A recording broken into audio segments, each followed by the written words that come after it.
अध्याय। वृंदावन बिहारी लाल की जय। शिव जी के चले जाने पर वह बाला हर्ष कांति श्वास पर श्वास लेती भयभीत हो आंखों में आंसू भर रोने लगी। इसी तरह दुख में बहुत समय व्यतीत हो गया। फिर वह बाला भी भगवान काल के बस में हो गई। उसी समय बड़े धर्मात्मा राजा द्रुपद ने उत्तम यज्ञ किया। उस यज्ञ कुंड में से एक बाला उत्पन्न हुई। वही मेधावी ऋषि वाला दूसरे जन्म में राजा द्रुपद की पुत्री द्रौपदी के नाम से विख्यात हुई।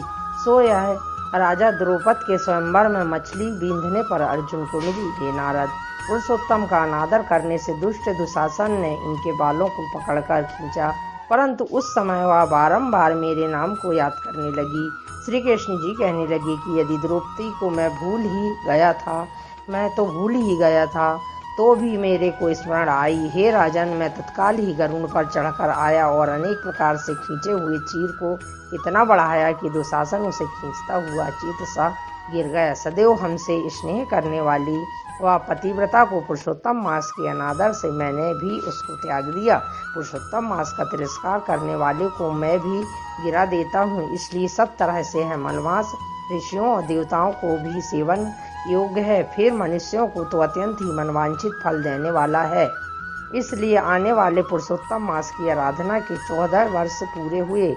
अब सब कुछ अच्छा ही होगा। श्री कृष्ण श्री नारायण जी कहने लगे। इस प्रकार श्री द्रौपदी और पांडवों को समझाकर द्वारकापुरी जाने की इच्छा से बोले, हे राजन, अभी विरह से व्याकुल द्वारकापुरी को मैं जा रहा हूँ। ऐसा कहने पर भगवान प्रेम में मग्न हो पांडु पुत्रों को धीरे धीरे लौटाकर द्वारकापुरी चले गए। नारायण बोले, द्वारिकानाथ के द्वारिका जाने पर युधिष्ठिर अपने भाइयों सहित तप करते हुए तीर्थों में विचरने लगे। हे नारद, भगवान के प्रिय पुरुषोत्तम मास को मन में धारण कर और कृष्ण का वचन स्मरण कर अपने भाइयों और द्रौपदी से बोले, अहो, आप सबने पुरुषोत्तम का महात्म्य सुना है। पुरुषोत्तम को बिना पूजे कोई कैसे सुखी रह सकता है।